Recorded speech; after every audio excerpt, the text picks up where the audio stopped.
Assalamualaikum warahmatullahi wabarakatuh. Selamat siang teman-teman. Kami dari kelompok 10 akan mencoba untuk menjelaskan materi mengenai manajemen tata laksana sekolah. Adapun anggota kelompok 10 itu beranggotakan Hana Khairunisa, Robiatul Adawiyah, Endah Tri Lestari. Sebelum memulai pembahasan, sebaiknya saya akan membacakan bagaimana materi yang akan disampaikan ke depannya. Adapun materi yang akan disampaikan ke depannya yaitu pengertian manajemen tata laksana sekolah, fungsi dan peranan tata laksana sekolah, kemudian tugas tata laksana sekolah, dan standar kompetensi tenaga administrasi sekolah. Baik, langsung saja ke pembahasan yang pertama, kepadanya dipersilahkan. Baik, terima kasih kepada moderator. Selanjutnya saya Robiatul Adawiyah akan menjelaskan mengenai pengertian manajemen tata laksana sekolah. Tetapi sebelum ke pengertian manajemen tata laksana sekolah, saya akan menjelaskan terlebih dahulu mengenai tata laksana tersendiri. Tata laksana disebut juga dengan tata usaha, merupakan unit kerja pendukung dalam suatu organisasi yaitu sekolah yang mempunyai kedudukan penting dan strategis dalam mencapai tujuan pencapaian suatu lembaga. Sedangkan manajemen tata usaha atau manajemen tata laksana sekolah merupakan kegiatan pengelolaan teknis surat menyurat sesuai dengan fungsinya, yaitu mulai dari menerima atau menghimpun, mencatat, mengelola, menggandakan, mengirim, dan menyiapkan semua bahan informasi yang diperlukan sekolah. Berbagai kegiatan untuk mencapai tujuan organisasi dapat dikelompokkan dalam kegiatan-kegiatan yang secara langsung berkenaan dengan tujuan tugas pokok dan kegiatan-kegiatan penunjang kegiatan utama tersebut. Salah satu kegiatan penunjang dalam organisasi sekolah ialah kegiatan perkantoran. Salah satu tugas seorang sekretaris staf tata usaha ialah memberikan layanan terhadap pimpinan tingkat atasannya yang memerlukan bantuan penyediaan data dan informasi dalam melaksanakan fungsi dan peranannya sebagai pemimpin. Baik, pembahasan yang kedua mengenai fungsi dan peranan tata laksana sekolah. Yang pertama adalah fungsi dari tata laksana sekolah. Berdasarkan pengertian tata laksana atau tata usaha, maka fungsi tata laksana tidak lain mencakup 6 kegiatan yang berkaitan dengan clerical work atau pekerjaan tulis-menulis, yaitu yang pertama adalah menghimpun. Menghimpun merupakan kegiatan-kegiatan mencari data, mengusahakan tersedianya segala keterangan yang tadinya belum ada, sehingga siap untuk dipergunakan bila mana diperlukan. Yang kedua, mencatat. Mencatat merupakan kegiatan membubuhkan dengan berbagai peralatan tulis keterangan yang diperlukan, sehingga terwujud tulisan yang dapat dibaca, dikirim, dan disimpan. Dalam perkembangan teknologi modern ini, maka alat perekam suara merupakan salah satunya. Yang ketiga adalah mengolah. Mengolah merupakan bermacam kegiatan mengerjakan keterangan dengan maksud menyajikan dalam bentuk yang lebih berguna. Yang keempat, menggandakan. Menggandakan merupakan kegiatan memperbanyak dengan berbagai cara dan alat. Yang kelima, mengirim. Mengirim merupakan kegiatan menyampaikan dengan berbagai cara dan alat dari satu pihak ke pihak lainnya.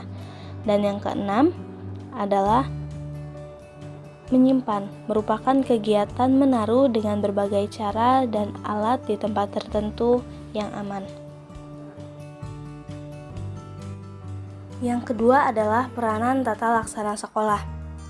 Di sekolah kita memerlukan kegiatan tata usaha yang tertib dan terarah, karena pelayanannya berkaitan erat dengan pemenuhan kebutuhan dan kepuasan pelanggan. Dalam hal ini kepuasan dari pelanggan pendidikan. Pada lembaga pendidikan yang belum ada bagian tata usaha atau tata laksana, maka kegiatan teknis persekolahan biasanya diserahkan kepada masing-masing guru kelas dan bertanggung jawab langsung kepada kepala sekolah. Secara global, peranan tata laksana atau tata usaha sekolah meliputi beberapa hal berikut. Yang pertama adalah menyusun program kerja atau tata usaha sekolah. Yang kedua, pengelola keuangan sekolah. Yang ketiga, pengurusan manajemen ketenagaan dan peserta didik.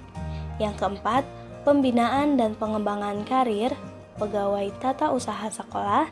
Yang kelima, penyusunan manajemen perlengkapan sekolah. Yang keenam, penyusunan dan penyajian data atau statistika sekolah. Yang ketujuh, mengkoordinasi dan melaksanakan 7K. 7K yaitu kebersihan, kesehatan, keamanan, ketertiban, keindahan, kekeluargaan, dan keseimbangan. Yang kedelapan, penyusunan laporan pelaksanaan kegiatan, pengurusan ketatausahaan secara berkala. Yang kedelapan, penyusunan manajemen persuratan. Yang kesembilan, pengelolaan perpustakaan. Yang kesepuluh, pengelolaan laboratorium. Dan yang kesebelas, pengelolaan tugas pokok pesuruh atau penjaga sekolah. Materi selanjutnya yaitu tugas tata laksana sekolah. Yang pertama yaitu tugas pokok bendaharawan sekolah. Melaksanakan seluruh manajemen keuangan sekolah itu meliputi keuangan rutin atau UYHD, panjangannya itu usaha yang harus dipertanggungjawabkan, atau BOPS, biaya operasional penyelenggaraan sekolah, dana BOS, dana komite sekolah, dan dana dari sumber lainnya yang bertanggung jawab langsung kepada kepala tata usaha dengan rincian tugas sebagai berikut. Menyimpan dokumen, rekening giro atau bank keuangan sekolah, mengajukan pembayaran, membuat laporan penggunaan keuangan BOPS, BOS, komite sekolah, dan sumber lainnya, melaksanakan pengambilan dan pengembalian serta pembayaran keuangan negara sesuai petunjuk, menyimpan arsip atau dokumen dan SPJ keuangan, membuat laporan posisi anggaran, membuat lembar hasil waskat, melaksanakan tugas kebendaharaan dari setiap kepanitiaan yang dibentuk sekolah, membantu keuangan berdasarkan sumber keuangannya pada buku kas umum, pembantu, dan tabel laris. Tugas yang kedua yaitu tugas pokok urusan inventarisasi dan perlengkapan. Melaksanakan manajemen inventarisasi dan kelengkapan sekolah bertanggung jawab kepada kepala tata usaha dengan rincian tugas sebagai berikut. Mencatat penerimaan barang inventaris dan non-inventaris, mengisi buku induk inventaris, mengisi buku golongan inventaris, membuat buku penerimaan dan pengeluaran barang inventaris, membuat buku pengeluaran atau penggunaan barang inventaris, membuat kode atau sandi pada barang inventaris, membuat laporan keadaan barang inventaris, mengisi kartu barang, membuat berita acara penghapusan barang inventaris, menyimpan dokumen kepemilikan barang-barang inventaris dan dokumen lainnya, membuat daftar kebutuhan sarana atau prasarana atau ruang, membuat daftar pengumuman barang inventaris pada setiap ruangan. Tugas yang ketiga yaitu tugas pokok urusan manajemen kepegawaian. Meliputi mengisi buku induk pegawai, membuat DUK R7 atau R6, F3, dan DSO F1, 2 guru atau pegawai. Adapun yang dimaksud dengan DUK adalah daftar urut kepangkatan, yaitu suatu daftar yang memuat nama pegawai sipil dan satuan organisasi negara yang disusun menurut tingkat kepangkatannya. Jadi DUK ini berfungsi sebagai salah satu bahan objektif untuk melaksanakan pembinaan karir para pegawai negara sipil yang berdasarkan pada sistem karir dan sistem prestasi kerja. DUK dan DSO ini berfungsi untuk kenaikan pangkat para guru atau pegawai. Kemudian membuat daftar prediksi kenaikan tingkat atau golongan gaji berkala guru atau pegawai, membuat dan mengajukan berkas usul permohonan kenaikan gaji berkala atau pegawai, membuat daftar hadir guru dan pegawai, menyimpan berkas data atau arsip kepegawaian, membuat SK pembagian tugas dan surat tugas, membuat daftar gaji, dan membuat daftar pembayaran honorium dan kesejahteraan. Nah, tugas yang keempat yaitu tugas pokok urusan manajemen peserta didik. Melaksanakan manajemen peserta didik ini bertanggung jawab kepada kepala tata usaha dengan rincian tugas sebagai berikut.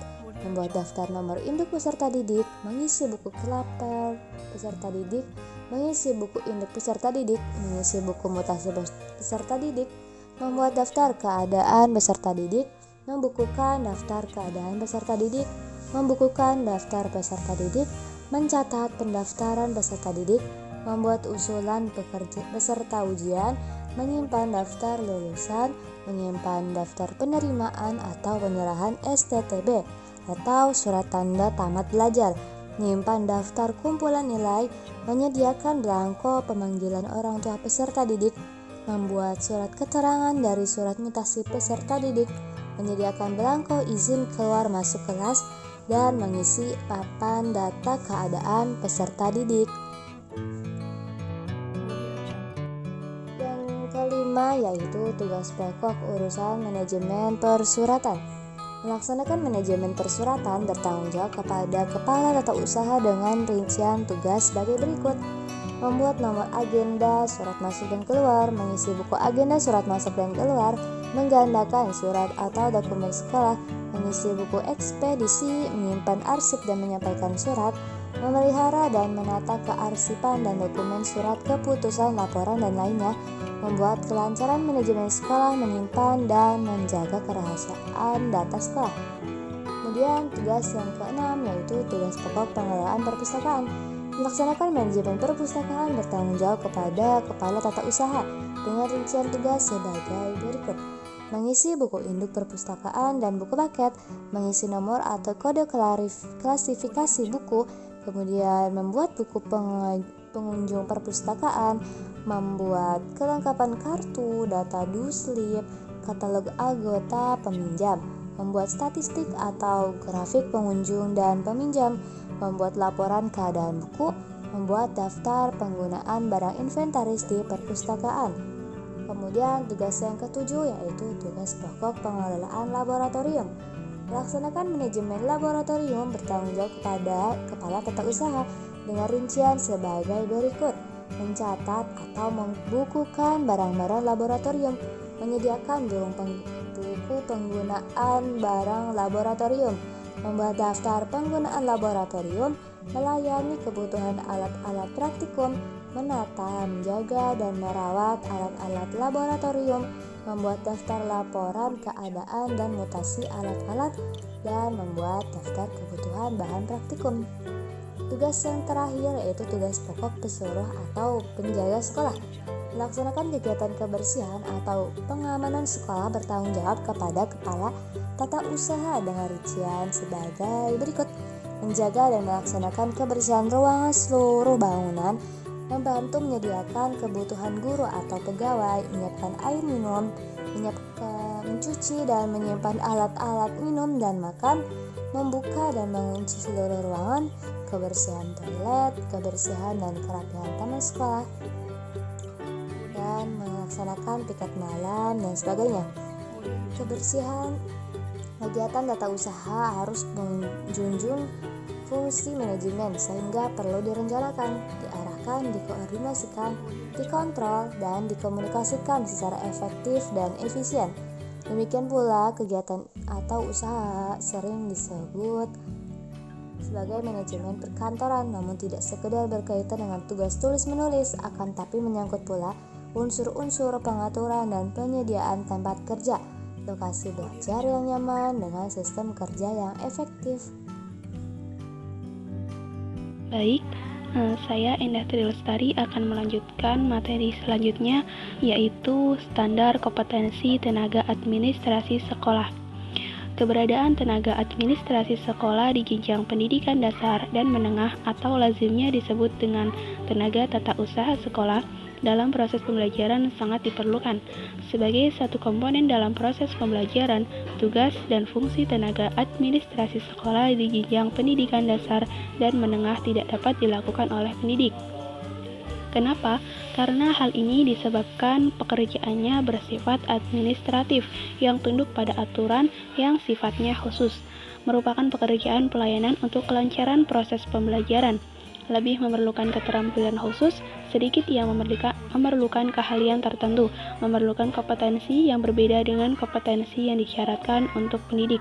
Kadangkala tidak berhubungan secara langsung dengan peserta didik, kecuali untuk jabatan instruktur. Oleh karena perbedaan kompetensi yang harus dimiliki oleh guru sebagai pendidik dan staf tata usaha sebagai tenaga administrasi, Maka menurut Aas Saifuddin, kompetensi tenaga administrasi sekolah merupakan kemampuan untuk melaksanakan tugas, peran, dan kemampuan untuk mengintegrasikan pengetahuan yang didasarkan pada pengetahuan dan pembelajaran yang dilakukan dalam pelaksanaan pekerjaannya, yang dituntut dalam kecakapan teknis operasional atau teknis administrasi sekolah. Menurut De Lianggi, kompetensi administrasi sekolah adalah seseorang yang memiliki keterampilan di bidang administrasi sekolah dengan segenap rangkaian kegiatan yang menghimpun, mencatat, mengolah, menggandakan, mengirim, dan menyimpan. Sebagai subsistem atau komponen pembelajaran, keberadaannya akan saling berkaitan dengan komponen yang lain agar tujuan pendidikan dapat dicapai sesuai dengan harapan. Standar kualifikasi yang harus dipenuhi meliputi kualifikasi pendidikan dan sertifikat yang masing-masing berbeda untuk setiap jenjang pendidikan, di mana telah ditetapkan paling rendah berpendidikan SMP, yaitu bagi tenaga atau petugas layanan khusus seperti tukang kebun, penjaga sekolah, tenaga kebersihan, pengemudi, dan pesuruh. Sedangkan standar kompetensi meliputi kompetensi kepribadian, kompetensi sosial, kompetensi teknis, dan kompetensi manajerial. Untuk lebih jelasnya, komponen dimensi kompetensi akan dijelaskan sebagai berikut. Yang pertama, kompetensi kepribadian. Kompetensi ini meliputi kompetensi memiliki integritas dan akhlak mulia, etos kerja, pengendalian diri, percaya diri, fleksibilitas, ketelitian, kedisiplinan, kreatif dan inovatif, serta tanggung jawab.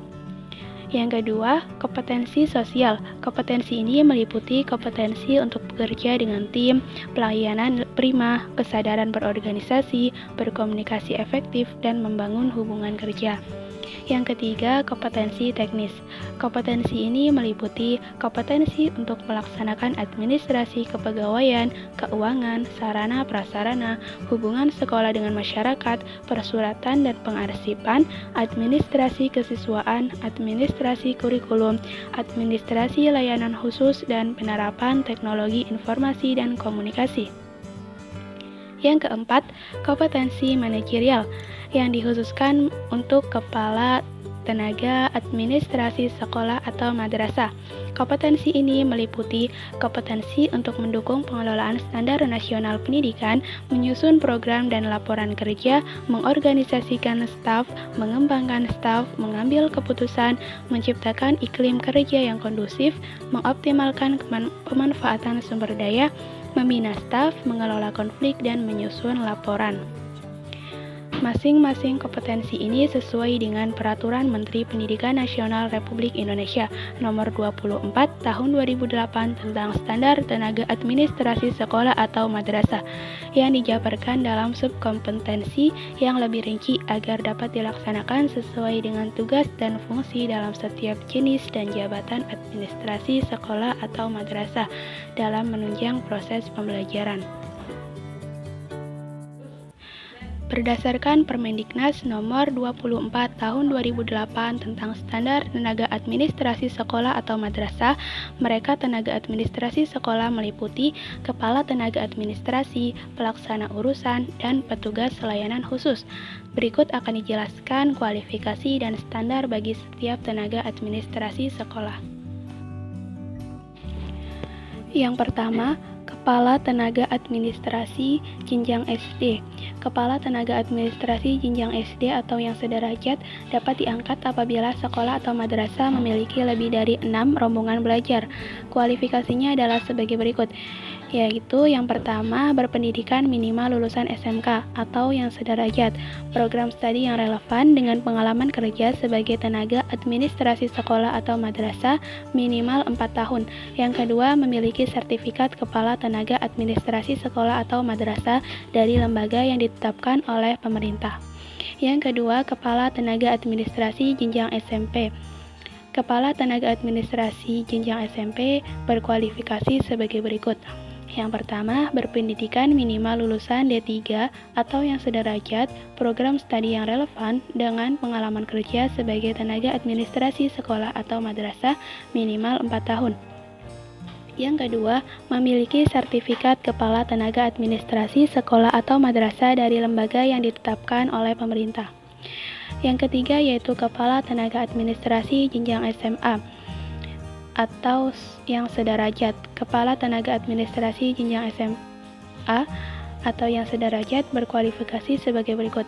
Yang pertama, berpendidikan S1, program studi yang relevan dengan pengalaman kerja sebagai tenaga administrasi sekolah atau madrasah minimal 4 tahun, atau D3, dan yang sederajat program studi yang relevan dengan pengalaman kerja sebagai tenaga administrasi sekolah atau madrasah minimal 8 tahun. Yang kedua, memiliki sertifikat Kepala Tenaga Administrasi Sekolah atau Madrasah dari lembaga yang ditetapkan oleh pemerintah. Yang keempat, pelaksana urusan administrasi kepegawaian dengan kualifikasi berpendidikan minimal lulusan SMA atau yang sederajat dan dapat diangkat apabila jumlah pendidik dan tenaga kependidikan minimal 50 orang. Yang kelima, pelaksana urusan administrasi keuangan dengan kualifikasi yaitu berpendidikan minimal lulusan SMA atau MAK, program studi yang relevan atau SMA atau MA, dan memiliki sertifikat yang relevan. Yang keenam, pelaksana urusan administrasi sarana dan prasarana dengan kualifikasi yaitu berpendidikan minimal lulusan SMA, MA, SMK atau MAK atau yang sederajat. Yang ketujuh, pelaksana urusan administrasi hubungan sekolah dengan masyarakat dengan kualifikasi yaitu berpendidikan minimal lulusan SMA atau yang sederajat dan dapat diangkat apabila sekolah atau madrasah memiliki minimal 9 rombongan belajar. Yang kedelapan, pelaksana urusan administrasi persuratan dan pengarsipan dengan kualifikasi berpendidikan minimal lulusan SMK atau MAK, program studi yang relevan. Yang kesembilan, pelaksana urusan administrasi kesiswaan dengan kualifikasi berpendidikan minimal lulusan SMA atau yang sederajat dan dapat diangkat apabila sekolah atau madrasah memiliki minimal 9 rombongan belajar. Yang ke-10, pelaksana urusan administrasi kurikulum dengan kualifikasi yaitu berpendidikan minimal lulusan SMA atau yang sederajat dan diangkat apabila sekolah atau madrasah memiliki minimal 12 rombongan belajar. Yang ke-11, pelaksana urusan administrasi umum untuk jenjang SD, berpendidikan minimal lulusan SMA atau yang sederajat. Yang ke-12, petugas layanan khusus. Petugas layanan khusus ini dibagi menjadi 5 bagian. Yang pertama yaitu penjaga sekolah atau madrasah dengan kualifikasi berpendidikan minimal lulusan SMP atau MTS atau yang sederajat. Yang kedua yaitu tukang kebun dengan kualifikasi berpendidikan minimal lulusan SMA atau yang sederajat dan dapat diangkat apabila luas lahan sekolah atau madrasah minimal 500 meter persegi. Yang ketiga, tenaga kebersihan dengan kualifikasi berpendidikan minimal lulusan SMP atau yang sederajat. Yang keempat, pengemudi dengan kualifikasi berpendidikan minimal lulusan SMP atau yang sederajat dan memiliki SIM yang sesuai dan diangkat apabila sekolah atau madrasah memiliki kendaraan roda 4. Dan yang terakhir yaitu pesuruh dengan kualifikasi berpendidikan minimal lulusan SMP atau yang sederajat. Baik, pembahasan telah kami jelaskan. Kami harap dapat dipahami. Jika kurang dipahami, kami mohon maaf. Kami undur diri. Wabillahi taufiq wal hidayah. Wassalamualaikum warahmatullahi wabarakatuh.